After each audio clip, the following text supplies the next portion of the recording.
Yo, what's going on, guys? Jay here, and today I'm going to be reviewing the new album from Doja Cat, Scarlet. Now, I will preface this review saying I'm an enjoyer of Doja Cat's music. I don't know if I'd say a fan because I'm not like super into her, but I have tracks that I enjoy from her. She's got bangers, and I think she's a pretty quality artist in the mainstream music scene. I also think she's pretty slept on as in terms of her technical rapping abilities, which she does show off at points on this album. And yeah, other than that, before we start the review, I think important to address, Doja Cat's been a pretty controversial artist, being in the news, a couple years ago for being in chat rooms on the website TinyChat. I'm gonna just say the people who are on there are questionable people. You could get into trouble for being around people maybe that have, inappropriate beliefs about other groups of people. I would say in general, probably not good people. I'm not on there, so I wouldn't know. Of course, also rude to her fans constantly. But anyways, talking about the music as we do, the album kicks off with Paint the Town Red as the intro. This, of course, was the single,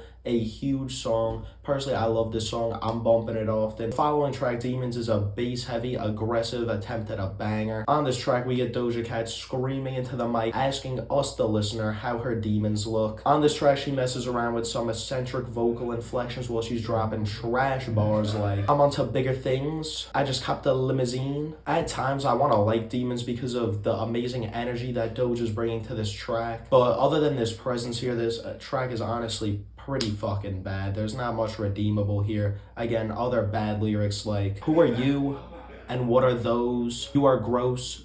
Percocet got you playing with your nose. We got one of the most viral moments on the album. We're talking about the track Wet Vagina, and with a title like that, of course this was going to stir up controversy in the online hip-hop community. I've seen a lot of people dragging this song, calling it trash and garbage and this and that. But to be honest, this overly raunchy and in-your-face banger is a song I really enjoy on this first half of the album. One of the only highlights here, to be honest. The instrumental here is hard as fuck, and I love Doja's eccentric out there flexes and the bold and angry presence she brings to this track. I know there are hella people out there who skip this track just because of the chorus or just because of the fucking title of the track. Loosen up a little bit, you're missing out on a banger here. Moving on, Fuck the Girls is a very generic fuck everyone, I don't need anyone type of track where Doja's bringing that vibe, that energy, and really, this track doesn't do much for me. It fails at standing out on this album in any real positive way. 97 slows down the vibe of Scarlet with some exotic drums on this more melodic cut from Doja Cat. She's bringing that same fuck you, fuck everybody energy that I was talking about on the last track.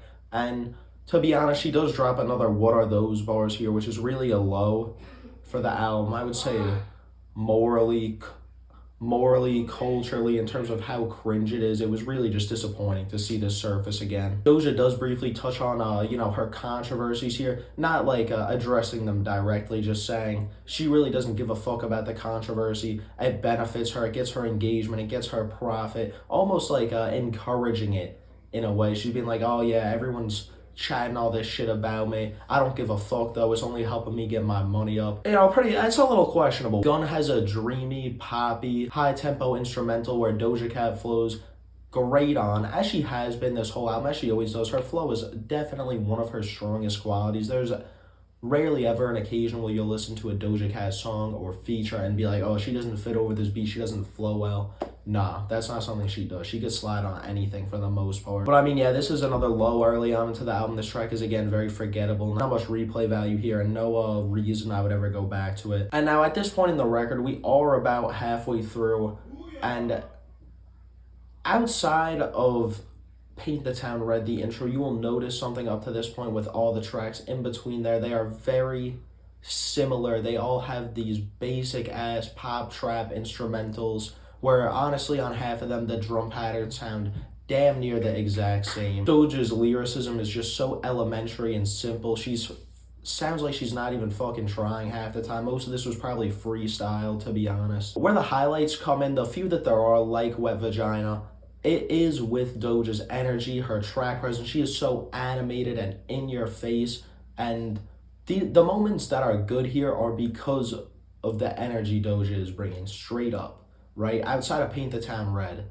And To be honest, that track does fit way better on the back end of this album. The track Agora Hills is a major turning point in this record in terms of tone, vibe, quality. Listen, we're going to talk about it now, and I'll talk about the difference between the first half and the second half, at the end. There's two very distinct different vibes, different sounds going on here. So let's talk about Agora fucking Hills right now, guys. This is, I would say, probably the second or the third best song on the album, but my God, if this song is not entrancing. We had a very dreamy and hazy type of instrumental where Doja Cat is giving us a very catchy chorus that gets stuck in your head with some, more faint and quiet vocals that are also just so easy on the ears. We also get multiple of the best verses on the album on this record from Doja, which, by the way, this album does have 0 features, so we probably will get another platinum rap album with no features here, because of course Paint the Town Red's fucking huge, and it's Doja Cat, she's huge. But yeah, we actually get Doja rapping us about stuff here, some consistent content matter throughout the track. She's rapping about this man that she loves and admires and wants to be with. And yeah, there's clear improvement off rip listening to Agora Hills all around. Just this song in comparison to the rest of the album, outside of Paint the Town Red, like I said, which I feel like is on this level of quality. But the pen game is up, and I'm going to talk about Doja's lyricism on the back end of this album a lot. I do want to clarify, I'm not trying to say she's like a Kendrick Lamar level writer. When I say her writing leveled up a lot, I mean the bar was pretty fucking low to begin with. And I would go as far as to say she is a good, maybe even great lyricist at points on this album. Again, not amazing, not incredible, nothing mind-blowing, but we do get standout bars on this track. Like Fortnite, I'ma need your skin. Which, I know this is not the best example of an amazing, improved Doja Cat. Alrighty, I just threw this one in here. This is one of my personal favorite bars on the whole album because I just think it's funny. It's really just the I'ma need your skin part. That's fucking crazy. Yeah, like I said, Doja's writing is leveled up here. Agora Hills, major turning point for the album, and fucking great track, guys. Next track we're going to be talking about is Can't Wait, which surprisingly features a boom bap instrumental with a heavy bass line and some choir vocals woven in throughout the track. And here we get another amazing and entrancing song chorus from Doja Cat herself. And from here throughout the rest of the album, Doja is officially in her rapping bag. You could even argue at Agora Hills she starts that level, but it really is here where she delivers, again, an absolutely just amazing, something you would not expect at this point in the album. She hits you with the curveball of just some amazing rapping. She's proving herself here to be one of the more skillful mainstream MCs out right now when she wants to. Like I said, the beginning of this album, it is not there, but when she wants to turn it on, she can. Kind of like Drake on For All the Dogs and 8 a.m. in Charlotte, As well as some great rapping about a relationship and a lover that Doja Cat is longing to be with. And great bars like Top Down Alright, Shivering Like a Snowman, Cook You a Crab Boil, that reminds you of New Orleans. Often is an R&B cut where we get a genuinely angelic vocal performance from Doja Cat as she sings over this dreamy instrumental. And yeah, this is probably the best vocal performance on the whole album, to be honest. Fucking stunning, absolutely. Love Life is another track that is a major highlight for me. It is simple in concept, simple in execution. We just got Doja Cat rapping about what she loves in her life, taking a second to appreciate all the great things she has going for her, actually surprisingly taking a second to appreciate her fans, show some love to them. If she's being genuine, I don't know, but at least she's doing it. And she's just, taking stock of herself a little bit, talking about things about herself that she likes. And this is just overall a nice, positive, uplifting track on the album, which again, there's a lot of hard, raunchy bars, a lot of nonsense, and this is just a, overall very positive beat for Scarlet. Skull and Bones is one of the more vibrant rapping cuts on the album, where we get another great chorus from Doja here. We're getting great bars like I'ma make it through 27, y'all superstitious. I'ma say jinx on my 28th when you owe me a soda. And this track is definitely one of Doja's best lyrical showcases on the album. Clearly she's got some punchlines here. She's got some decent content. She's got some decent subject matter, but she's using good literary devices, good metaphors here. And again, overall, just flexing her pen game a little bit, reminding you that she is like that. Balut is another major highlight here, where Doja Cat is rapping over a hypnotic boom bap beat, talking mad shit, as she does, as she been doing.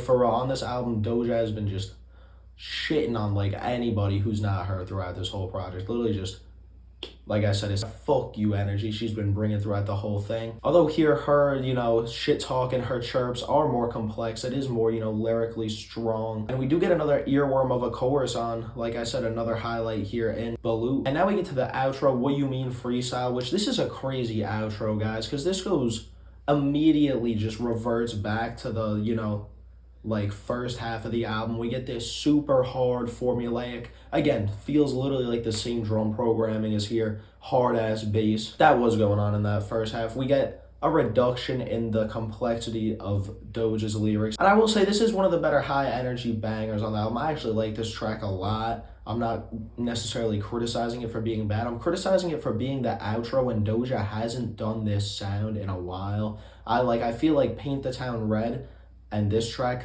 they could switch as the intro and the outro. I think that would make more sense. But yeah, definitely another issue I have with this album is I feel like there's no intentionality, really. It feels like there's two different albums going on here at points. Like I said, with the first half being so abrasive, mainstream directed, raunchy, over the top, and the second half, like the best way to say it is Doja really feels like she's trying. The first half feels like she's trying to appease the radio, the mainstream, get her money up, and this second half feels like she's trying to appease you and me, the avid hip-hop fan who just likes some good fucking hip-hop music, some good rap. Because, again, she's here just giving you great music, giving you some of her best rapping ever, her best writing ever, some of her best singing ever. There's great atmosphere being built in this part of the album. And the first half just, again, feels like throwaways.